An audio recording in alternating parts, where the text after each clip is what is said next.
Hello, everybody. Just waiting on Lauren Rosen. She will be here shortly.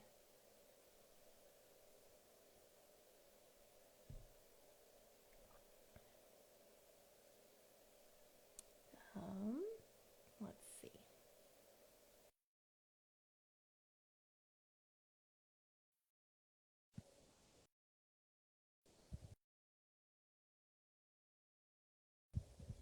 Okay. Good Is it day. pretty? Oh, your Hold on. sound, I can really tell, is good. Can you hear It it? is. It's really nice. So good. We got it figured out, you Solid, guys. dude. Welcome to today's episode of Good. Purely OCD. We are going to be talking about how to get support from a loved one without it being Which I think is a compulsive. really important topic. It is. And we'll probably discuss when it's appropriate. And I'm just sorry, I'm giving my outline in my head so I don't forget who to give it, who to get support from. And then how to ask for it without it. How to ask for it without it being compulsive. Yeah. Well, I think to that end, maybe a good place to start would be like why it's problematic to try to turn to other people to get certainty, right? And that so that people can maybe identify that, because I think once you understand that, it becomes a lot easier to effectively ask for support without asking for reassurance, even if you want reassurance. Does that make sense? Yeah. Okay. Right. So yes, just throwing some stuff out there. I think with OCD, right, the problem is in the solution, like we talk about all the time, when people are in the midst of a spike, it's like, I'm going to figure this out. I'm going to get certainty. I'm going to fix the fact that I don't know and the feeling that I'm having as a result of not knowing. And that fix is actually the problem, right? It gets you stuck trying to resolve uncertainty that probably can't be resolved in almost all situations. And it stops you from living your life. So if you understand that let's just say with a particular example, like you have hit and run OCD and you really want to ask for reassurance from your mother that you would have noticed if you hit a person, right? So that's like the setup is you're spiked, you're really trying to figure it out. You want to ask for reassurance, understanding that, okay, asking mom for reassurance right now isn't going to give me more certainty, right? Because she doesn't really know anything. And it's only going to keep me stuck in this cycle where I'm constantly trying to figure out and fix something that we can't ever know for certain. Right. And it actually opens up this idea or this possibility of more compulsions, right? Because then mom's going to ask, well, tell me what happened. So now we're giving it just more airtime in general, right? Like we're giving it way too much attention at this point. So now you're reliving and remembering. Right. Like there's so many more compulsions going on. Yep. And then what about when mom says the wrong thing and totally triggers you? Right. Well, here's the thing. She ain't going to win, right? Because she's going to be like, well, that, maybe like she might be like, I don't think that doesn't sound right. Like maybe don't go through the stop sign that fast. And then you're like, time. Oh no, I really did mess it up. Or mom's. Because OCD person would be like, I didn't stop entirely. Oh, that's so good. Right. Yep. And then mom's like, but it probably, in all fairness, right? Like I have been there. Is like you tell someone with OCD, you need to take medication at the same time every day, and you're like, fucking 5:01. No, it's, and I think the other side of the coin, because mom might just be like, no, you're fine. Or like, no, it's not an issue. Yeah. And at that point, you're probably just going to go, she doesn't even know. She's not even, she doesn't even know. And on top of that, like she's minimizing my experience too. Right. So no, you are not going to win. Don't. It's so true. Yeah, It is such a I bad do. call. Like, you know what And I that mean? this is Especially where with it starts to eat reassurance. away at the relationship too, right? Now your relationship, in addition Yes. to all of your free time in your head, is being devoted to trying to get certainty, to trying to eliminate your anxiety. And then you're pissed at your mom because she's not giving you the answer that you need. Because guess what? She can't. Like, there's no right answer. Right. Because then you re-explain it again and you're like, now do you think? Because what if Right. I didn't explain it perfectly? Like, so I gotta, Yeah. let's just whoop, redo that. And then Of mom course. starts to get resentful. And it's like, I And why don't you already trust told me? you, right? So now we're deteriorating. Yes. So it's just a deterioration of the entire relationship and each other. And those people, our support people, are the people we need to be as healthy as possible, right? When we're not in a good place. So we want to be mindful of that and be like, okay, how do we do this? And like in the therapy setting, how do we do this so that we're walking this line that's helpful to our clients and also helpful to Yes. the client's main support, while they still feel support and they don't feel like they have to be by themselves constantly when Yeah, they're in a lot of pain. for sure. And I think understanding too that like it is a choice, which that is not intended to shame anybody who's just asked somebody for reassurance. Like I've totally been guilty of that so many times in my life. Excessive reassurance, I should say, as well. But I think that it's more about recognizing, okay, I do have a choice in this matter, even though it's very, very uncomfortable to make a different choice and to not ask. It's going to help me because I'm not feeding the beast. I'm not giving it a lot more importance than it deserves. I'm also refocusing on like, well, what kind of in this case, like what kind of a child do I want to be to my mother? How do I want to relate to my mother? And I get to prioritize that. I get to get back to living my life. So we want to highlight it. It's like, okay, you get to choose whether or not you ask for that reassurance, and understanding really that you're not going to get what you want out of it. Maybe once or twice here and there, but it's a trap. It's a total trap.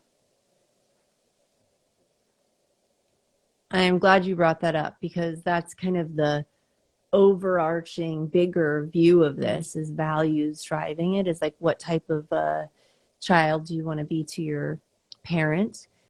But I think in like the day-to-day stuff, if you're like, I hear this a lot with clients where they're like, I've been taught to aggressively not ask for reassurance or to not tell people what I'm going through because it opens me up to possibly getting reassurance. So then they're just holding, like on hard days, they're holding so much pain. I mean, especially early on in treatment, right? I mean, not that it doesn't happen at all it points.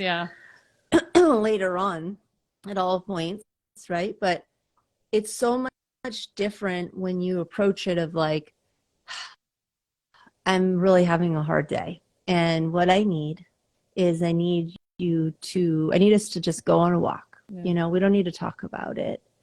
I know you can even be like, I notice my mind wants to tell and I'm not going to. Like, I'm just letting you know like that. I know you just own it. Just own it and say, look at pain is pain.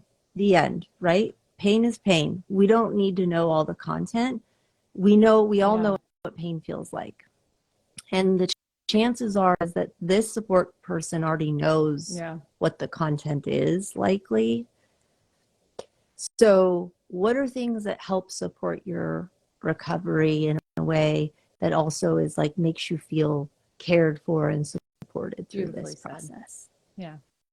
Bam. That's Bam. it. I mean, I also think in that this is where educating your loved ones becomes really important, at least the loved ones that you can trust. And I know you wanted to touch on that, so I'll sort of like pin that for later. But I think really educating them so that they understand, so that when you are triggered, they might be anxious too. If you're an anxious person, chances are you might be related to some anxious people. And that may or may not be in Right. acceptance that they are Absolutely. And so anxious. they might get triggered by the fact that if you're saying, hey, I'm really triggered right now, their inclination might be like, well, let's solve it. Yeah. Yeah, let's fix I'm it. here for you, baby. What's What the do you need? problem? I'll resolve it for you. Yeah. And totally well intentioned, right? So providing education, understanding of like that's actually really not helpful. So I can appreciate that like you might be anxious in a moment, but the best thing you can do for me is this. And then when you get into the circumstance, you know, and I mean, like I think of my sweet mother. Oh my gosh, she's so wonderful. Well, first of all, she's just wonderful. Yes. She is, but She is. you know, she's learned so much with me on my own recovery journey, and she'll be like, "Yeah, okay, well, but I've answered that already, so I don't think we should go there again." You know, like I know she's I'm so so good at it proud of too. her. But I watch it with my clients too, like and their parents, like really like being willing to tolerate their own discomfort around, you know, their child's discomfort. Child. It's, but I, Whew, yeah. And you can get pissed oh yeah, off at them too, by the way. It's okay to be like knowing Lauren's she's like mom, an who angel human. truly is, she isn't it? She's like Oh, but you totally. can also be so real with her, you know, like you can just be like, I don't Mm-mm. have to put on a filter for her at all. Like I can just be myself and feel like she can roll with us good. Well, and even knowing that and hearing her say that, I can imagine when we're really spiked and super anxious that it can feel I so Lauren's never said this to me, by the way, but I could imagine how it could feel like, you know, well, fuck you, because I really want my hit of reassurance, actually. Boo. Not to Donna, No, but but like, to yeah, like people in don't give general, me that right? crap. I Like want the good stuff. I I see my clients do it to me, and I'm like, you hate me right now. It's okay. You're allowed to be upset. You know, that's okay. We're practicing. There is space Totally. for you to be But mad I at me think right I'm now. lucky in that my mother really can hold that. Right? Like she can be like with my discomfort. Not all parents Yeah. can, you know? Like not all people have that Mm-mm. degree of bandwidth to be like, oh, well, you know, it's okay if you're mad at me right now. So that's something to keep in mind too, in terms of this question of who you're disclosing to and how much you're disclosing to and who you're turning to for support. So I don't know if you want to Also having yeah. like a script too, right? Like early on of like, these are the helpful things you can say to me when I'm struggling, right? Like, I love you and I'm not going to feed the disorder because of that. Yeah. So, you know, you can I can hold space that you're angry, but what can we do to support you? What would your therapist say would be helpful, right? Like, there's all these Yeah. things that you can make a Yeah. list of things to Absolutely. That's a say. great idea to have that ready or on the ready Yeah. for them. Yeah. For Because it them. can be Yeah. really For them. hard. Um, Yeah. it's so hard. It's confusing to us, you know, in OCD. So it's really confusing to people who don't know OCD, which is going back to Lauren's point, is Yeah. psychoeducation is Very, super very, very important. important. And, you know, there are increasing resources dedicated to family members, which is so heartening. I know that OCD SoCal has a biweekly group that focuses on supporting parents. There's like the SPACE program, which provides education to family members of children with OCD so that they can support the effective navigating of treatment. Alec Pollard, we were talking about this weekend, has something that's related to, you know, if you, yeah, I love sort of that. like, he's a funny He's guy. a funny guy. And then also actually Josh Spitalnik with Anxiety Specialists of Atlanta has a support group for family members of I think kids. Yeah. I know that. Yeah, he's wonderful. I love him too. We have We so really many do. great people in our community. It's kind of like, Yeah. it's really impressive. Um, and then John Hirschfield has the But yeah, I think book it's called How to Support a Loved when a One, family member has or OCD, I how, think. No, that's okay. I just, Oh, right. yeah, I Sorry. When figured a family member. I'd. And then, Sorry, go on. of course, like Margaret Sisson does so much work with Riley's Wish and supporting family members of individuals with OCD and SUD, substance use disorder. So there's lots of great, there's so Wow. many wonderful, and love Margaret obviously too. Like there's so many great, she's the best. Margaret's, there's really, that's such a, I'm glad we're ending Yeah, on that for because it's sure. this top shelf. So lots and lots of resources out there, and um, so important to recognize the family members. And if you're living with OCD, since that's really like the topic today, is like if you're living with OCD, how do you seek support without seeking reassurance? You know, like understanding when you're really in the thick of the disorder, everything turns inward, right?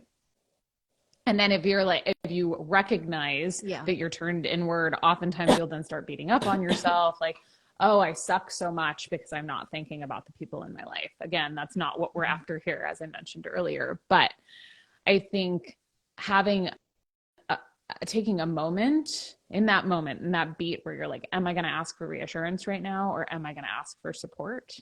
That it's like recognizing the ability that you have to inform this relationship and whether or not you're going to support this person who's probably come to your rescue in so many different circumstances. Again, not to guilt, not to shame, just to recognize like, here's your opportunity to do something different. Um, because we're all in this together, you know?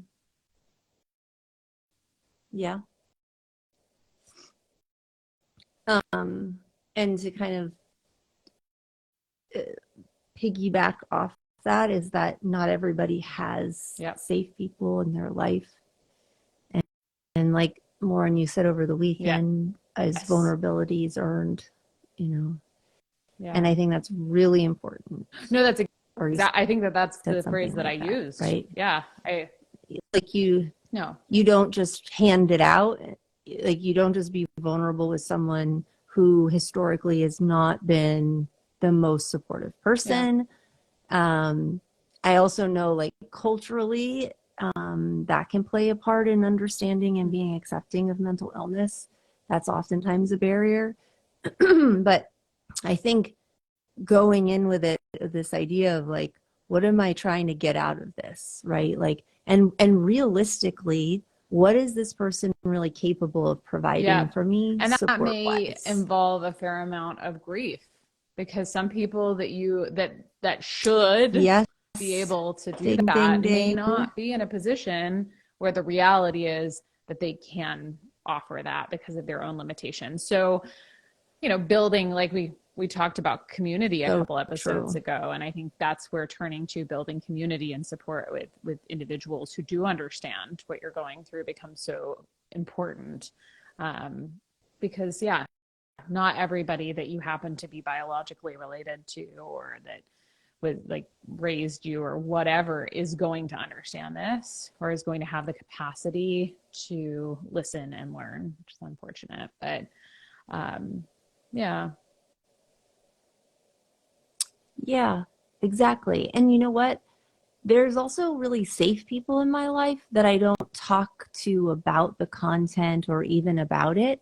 But when I am having a hard day and Lauren's not available,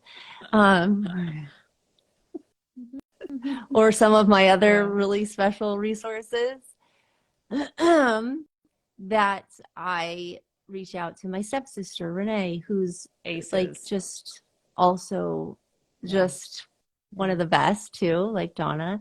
And she might not know that I'm like having a hard day, but I might be like, hey, do you want to do this? Or, hey, how's it going? Or we could talk about like other depressing, sad stuff too. Only depressing, sad stuff, just though, like, apparently. yeah, clearly. But sometimes just like No. that, you know, it doesn't have to be, you don't have to tell everybody your stuff. And it's okay, like Lauren said, like you might have some grief, right? Like, or even you hope that person it like went we're well and it didn't, and disappointing, but that's totally, yeah, okay. okay. And like I love what you're saying with Renee too. Like you may not actually even say I'm having a difficult day. You might just say, "Hey, let's talk." Yeah, How are you? because Yeah, that's like going to get how you you doing? more like connected and out of, especially if you're a mental ritualizer, like getting you out of the mental rituals. So, um, And not no, if that's not compulsive, by the way, I'm folks. Let's be clear presuming. on that. I'm not avoiding my feeling. It is still there. The thoughts keep coming, and that's okay. That's not my point of it. My point is that I need to redirect my Bingo. attention to something I care about. I mean, even with my daughter too, like here's another example is like she doesn't know she supports me, but she does every day because I might be having a hard time and I'm like she's like, "Do you want to play with me, mommy?" Or she'll say, "Can you play with me?" Because I always go, "I always want to play with Yeah. you." But I can't. And we will, and I'll be in my head, but like eventually I start to be like, oh, look how cute she is when she does this. Oh, there's another thought that I'm playing this wrong and Right. harming her Naturally, of course. psychologically, Um, naturally. So it's like an exposure, and actually, it's and so a cool. support, which is, yeah. Yeah. Wow, that's weird. I But just noticed that. that's what this work is all about, is getting like re-engaged with your life and doing the things that matter to you. And in that process, you get to have this more varied experience of your life. Like you're talking about, like, yeah, you're having the thoughts and you're also recognizing like, oh, she's so sweet. And oh, she's pissing me off now, right? Like Yeah. whatever. Like it's going to be a varied Yeah. experience. But like Yeah, you it just get to jumps appreciate around. those moments instead of being so fixated on the stuff that you don't want, that you miss it all, that you don't play because you're like, no, that's it. It's ruined. I can't be present perfectly. So I'm just not going to do it. Um, yeah. Yeah. Brains, man, they can be the worst, truly. But Yeah. Yeah. yeah, I think I really appreciate though that, yeah, you brought up this idea of like getting support without even really asking for support. Like, can you support me? But more just asking for what you need and trying to find connection that you know is going to support you. Yeah. Yeah. And sometimes it might be you don't even Totally. know what you So need just try to. something.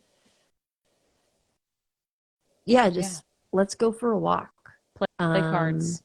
let's play a video game. I love my Let's do some puzzles. puzzles.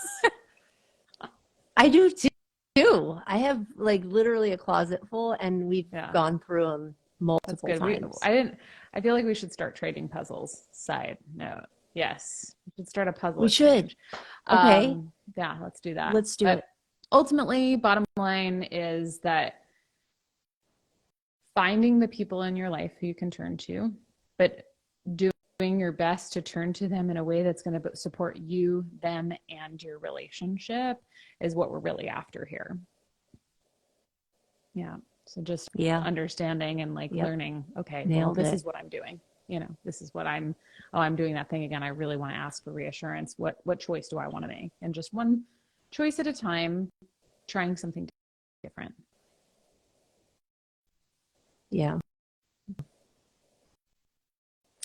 The questions we had, Great. I think we've already answered them.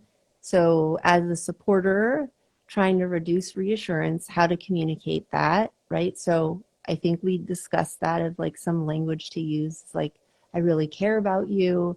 And I know that by answering this question, it's Yeah. feeding the OCD and the disorder. And I really want you to get better. And you can set limits too, guys. Like you can be like, okay, when you first start out, if that person's already asking tons, it could Mm-hmm. be like a gradual reduction. Like I can answer it one time, Yeah. but I after It's like that a I risk. can't. I was just going to Something that you say, it's guys like, no, I love agree. what you're Yeah. saying. It's like a Sorry, go response ahead. prevention hierarchy, right? Like you can decide with the person, like, okay, well, we're Yeah. going to start by reducing it to this amount. Like, and there's an agreed upon, but also you get to make choices yourself as a loved one. You don't have to give everything that the person wants. Yeah. And lastly, this other person had wrote, isn't getting help kind of compulsive or self-soothing? And I will say this. I think we already answered that, but I will say that there are some varieties of OCD where it's like saying like saying, like processing it out loud without asking for reassurance. You don't have to outright ask for it, but like there's types, like it's like a low key reassurance, right? Like you're saying it and then The you're kind of response, yeah. gauging the response. The sort of implicit reassurance in that, right? So yeah, like if you feel like I have to, I must, it's urgent, I have to tell them, then yeah, that's right. compulsive. But to your point, right? Also, there's nothing wrong with self-soothing. There is a problem with trying, right? Like, and we need humans, turning to ways that are going to support ourselves, being kind to ourselves. That's not inherently compulsive. That's making a choice to like get help in, and I'm having navigating it effectively, and being kind, and that's I think that's one of the biggest things that people are like, oh well, it's reassuring to me. It's like, well, but is it reassuring in that like you're getting certainty about this thing that you're scared of, right? Is it reassuring just to hear your mom's voice, or is that like a nice thing for you? That's not a problem. You're allowed to be like sort of settled or that's what I mean. It's totally. Like it's been demonized, but I think that it's not. The but main thing is not. If you're trying to get certainty about something that you're scared of, we don't want to like chase that as much as we can. We don't want to chase that. But you're allowed to want to hold somebody's hand, and there's nothing wrong with that. Yeah. And also, reassurance isn't inherently bad. It's only bad and unhelpful to you when it's compulsive. Yeah. Every human, we need reassurance to exist. That's kind of the thing. Like, hello. No, absolutely. So, well, thank you as always, my friend. Okay. Thanks all for joining us, and you are the best. Thank you, guys. You're the best. And maybe we can link some of those resources we talked about. Okay, and then cool. Yep, absolutely. Yeah. We will see you all next week. Cool. Bye. We'll see you next week.